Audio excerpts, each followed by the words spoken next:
네, 프리마켓온에서 야심차게 준비한 중국 마켓 집중 분석 코너 10미닛 차이나도 시작해 보겠습니다.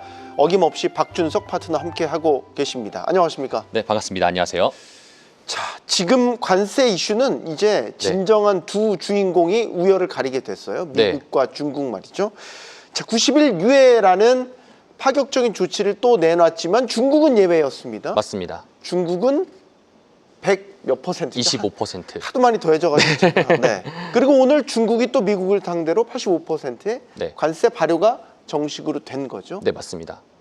맞붙는군요, 이제. 그렇습니다. 지금 근데 투자자분들 입장에서는 되게 이해가 안 가는 것이 바로 두 가지일 겁니다. 네. 전날에 우리가 104% 야 이렇게 해도 될까라고 했는데 결국 더 올려서 125%로 관세를 인상했음에도 불구하고 중국 시장이 올라갔단 말이에요. 오늘 그렇죠. 중국 시장의 3대 지수를 한번 체크를 한번 해보면은 실제로 상해종합지수, 그다음에 항생지수, 그다음에 심천종합지수 전체적으로 다들 상승한 채로 마감을 했습니다. 지금 이렇게 우리가 투자자분들 입장에서는 되게 우려하는 것 자체가 중국만 때리는 거라고 생각하면서 125% 관세를 더 맞았음에도 불구하고 중국은 왜 올라가냐, 이 부분에 대해서 말씀을 드리자면은 첫 번째, 전날에 제가 말씀을 드렸듯 중국 내에서는 국가대표팀이라고 불리며 중국 시장을 받쳐주고 있고 그 받쳐줌에 따라 가지고 시장이 지금 현재 올라가고 있는 중이라고 보시면 좋을 것 같습니다. 그래서 차트를 한번 보시면서 좀 체크해 보는 게 현재 지금 중국의 이러한 워딩 자체가 얼마나 먹히는지를 볼 수 있는 것이 바로 지금 보여지는 차트일 텐데요. 차트를 잠깐 좀 차트 좀 보여주세요. 좋을 것 같은데, 차트 상에서 보게 되면은 이번에 관세 이슈로 해서 이번 올해 들어가지고 가장 큰 규모의 순매수가 이제 지금 들어오고 왔습니다. 지금도 현재 들어오고 있는 중이라고 보시면 좋을 것 같아요. 그래서 지금 현재 중국 시장 내에서는 트럼프의 관세로 인해서 중국에 있는 인민들이 주식을 사기 시작했고요. 중국 시장에 대한 많은 주식 자금들이 유입되고 있는 것은 일단 첫 번째적으로 중국이 이 시장 관련돼 가지고 올라갔던 이유 중에 하나다라고 보시면 좋을 것 같고요. 두 번째 같은 경우에는 사실 말이 많았던 부분 중에 하나가 트럼프의 가짜 뉴스발 관련돼 가지고 있었는데 이게 다시 며칠 만에 이게 가짜 뉴스가 진짜 뉴스가 돼버렸네라는 식으로 이제 시장이 이제 이해할 수 있습니다. 그 이유가 뭐냐면은 저는 이렇게 봅니다. 많은 사람들은 이제 통화 시장과 채권 시장 관련해서 이야기를 하고 있는데 저 같은 경우에는 이 트럼프가 이 뉴스를 발표하기 전에 이 관세 철회를 하기 전에 관련돼 가지고 90일 유예 전에 이야기 나왔던 뉴스 중에 하나가 EU가 이제 미국에 대한 보복 조치를 하겠다라는 것이 이제 뉴스가 나오고 나서부터 이후로 이제 트럼프가 다시 관세 유예를 하겠다 이런 식으로 이제 나왔단 말이죠. 결국에는 지금 시장 내에서 가장 중요한 거는 EU가 중국과 붙어 먹는 것 자체에 대해서 트럼프가 굉장히 불편해한다라는 것을 우리가 의미할 수 있습니다. 그렇기 때문에 지금 시장 내에서 우리가 좀 더 쳐다봤었을 때 지금 시장 내에서 절대 악은 지금 트럼프, 미국 쪽으로 지금 가 있고요. 미국도 인해 가지고 지금 글로벌 증시가 빠진 거기 때문에 미국으로 조금 더 시장 자체가 악이 가 있고요. 선 자체는 지금 현재는 중국이다라는 식으로 있다 보니까 시장의 작은 흐름 같은 경우에도 미국에서 좀 중국으로 좀 이동하는 모습들이 좀 많이 보이고 있다. 이런 것들을 좀 체크를 하시면 좋을 것 같습니다. 네, 크게 두 가지 요인. 중국 증시가 관세라는 악재를 딛고 또 오른 이유는 크게 보면 중국의 증시 부양 의지. 그렇죠. 하나, 그리고 유럽연합의 미국을 향한 보복관세 조치, 이런 것들이 상승작용을 일으켰다. 그러니까 관세 리스크를 뛰어넘을 만큼의 압도적인 상승 요인이었다라고 보고 계시는 거고. 맞습니다. 최근에 금 가격이 좀 조정받다가 다시 오르고 있거든요. 어느덧 지금 신고가 위치에 다시 또 가고 있는 그런 상황인 건데, 이런 상황 속에서 중국의 기업 중에서 이 금 가격과 연관이 있는 기업이 있다고 하는데 어떤 기업입니까? 사실 최근 들어서 시장이 굉장히 관세로 인해 가지고 급등락이 많이 반복되는 추이였습니다. 근데 그 중에서도 사실 올해 어떤 자산이 가장 좋았을까? 바로 금이었죠. 그럼 금 관련돼 가지고 올해 금 수익률도 굉장히 높은 상황인데 지금 여기에서 우리가 좀 알아봐야 될 게 금을 살까? 지금을 살까? 이런 식으로 조금 우리가 해석한단 말이죠. 근데 중국을 좀 들여보게 된다면은 중국 내 제가 오늘 소개시켜드릴 기업 같은 경우에는 실제로 되게 좀 재밌는 기업입니다. 이 기업 자체는 이제 만국국제광업이라는 이제 기업인데 이 기업이 올해 들어가지고 46% 정도 가까이 상승을 했습니다. 3년 정도 비교해 보게 된다면은 860% 정도 상승했었는데요. 그럼 이 기업이 왜 금과 연관이 되어 있는가에 대한 투자자들의 질문이 이제 이후에 와야 됩니다.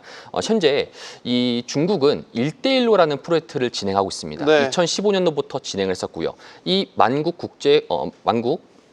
국제 광업 같은 경우에는 요 다른 말로 하자면 만국 황금 광업이라고 불릴 수 있습니다. 황금 기업이라고 해서 금 관련된 이제 기업이에요. 근데 이 기업이 지금 현재 솔로몬 프로젝트라고 해서 이 솔로몬 프로젝트는 지금 현재 솔로몬에 있는 이제 GDP의 30%가 금을 토대로 해서 벌어먹는 산업을 하고 있었는데 이 솔로몬에 있는 애들이 내전과 자연재해로 인해서 금광을 문을 닫았단 말이죠. 그런데 2015년도 때 1대1로 프로젝트를 진행하면서 중국이 그 개발권을 가져와서 진행을 하고 있었고 이 만국 국제 광업은 이 솔로몬에 대한 금광 채굴권에 대한 70%의 지분을 보유하고 있기 때문에 금과 가격이 연동되고 있습니다. 그렇기 때문에 최근 들어가지고 이제 금 관련돼 가지고 사람들이 금 관련된 선물이라든지 금 관련된 주식을 투자하고 싶어 하는데 중국이 실질적으로 1대1로라는 프로젝트를 토대로 해가지고 금 관련된 것들을 많이 하고 있는 거고 그 관련돼서 가장 수혜를 받고 있는 기업 중에 하나가 만국 국제 광업이라고 볼 수 있겠습니다. 그래서 이런 것들을 좀 우리가 알다 보면은 시장에서 만약에 금 관련돼서 새지나 이런 것들을 하게 됐었을 때 우리가 중국 관련돼서도 이런 방식의 투자도 우리가 인지를 할 수 있다. 이렇게 좀 체크하시면은 좋을 것 같습니다. 앞서 이제 박준석 파트너께서 말씀해 솔로몬이라는 곳이 아마 솔로몬 제도를 얘기하는 맞습니다. 것 같아요. 네. 태평양 호주 위쪽에 있는 섬 맞습니다. 우루페에 있는 거기 이제 1대1로 프로젝트에 의해서 금광을 아까 말씀하신 그 해당 기업이 다시 개발하고 있는 프로젝트를 진행하고 있습니다. 그런 부분들에 대한 수혜를 좀 수혜가 기대된다라는 부분을 말씀을 해주셨군요.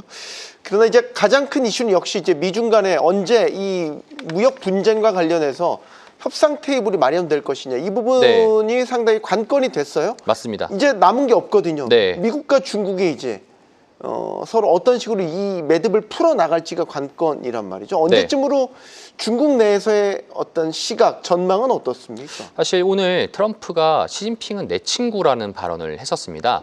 지금 이제 관세로 인해 가지고 서로 관세 관련돼 가지고 묻고 더블로 가 이런 식으로 지금 현재 진행하고 있는데 결국에는 결국에는 트럼프가 시진핑에게 시진핑이 내 친구라는 이제 말을 했었는데 그 관련돼 가지고 시장에 내에서는 지금 관세 관련돼 가지고 누가 이겼냐 졌냐를 평가했었을 때 지금 현재 트럼프가 졌다라는 의견이 굉장히 많습니다. 트럼프가 졌기 때문에 이 시장에서는 지금 중국이 뭘 얻었고 그 다음에 미국이 뭘 얻었는지 이거를 좀 더 평가를 해보게 된다라면은 중국 같은 경우에는 지금 경기 부양을 토대로 해서 주식시장에 자금이 들어오고 있고 주식을 상승시키고 있는 그런 것을 얻었고요. 경기 부양할 수 있는 거. 근데 미국 같은 경우에는 지금 무엇을 얻었을까? 사실 6월 달 기준으로 FOMC 때 금리를 인하할 수 있다라는 그런 명분 자체를 좀 얻은 것을 볼 수 있겠습니다. 그렇기 때문에 관세 관련돼 가지고는 이제 어느덧 끝나게 됐고 그러면은 이들 국가상에서 둘 다 이 국가상에서 협상을 하겠지만 너가 와라 아니면 네가 와라 이런 식으로 현재 지금 극단을 치닫고 있는 가운데 아마 제3국을 토대로 해서 협상의 의지를 하지 않을까. 그러면은 지금 시장 그 월스트리트 저널에서도 6월 달 기준으로 이제 협상 테이블을 앉혀가지고 정상회담 할 수 있는데 그 관련돼 가지고 우리가 좀 체크하게 된다라면은 지금 어느덧 남은 테이블 자체는 결국 정상회담을 조금 더 추진하는 것이 아닌가 이런 것이 결국 마무리가 되지 않을까 싶습니다. 일단 지금 중국 시장의 전반적인 분위기를 보면 양쪽에서 예를 들어 관세율을 올리는 것 자체 이게 어떤 악재로 작용하지는 지금 않는 흐름 맞습니다. 같아요. 그리고 결국에는 협상 테이블에 앉아서 어떤 식으로든 매듭이 지어질 거다라는 쪽에 조금 더 무게를 싣고 있는 시장의 분위기다. 맞습니다. 물론 이 상황도 또 변동될 수 있지만 말이죠. 자, 10미니트 차이나 오늘 여기까지 하겠습니다. 박준석 파트너였습니다. 고맙습니다. 감사합니다.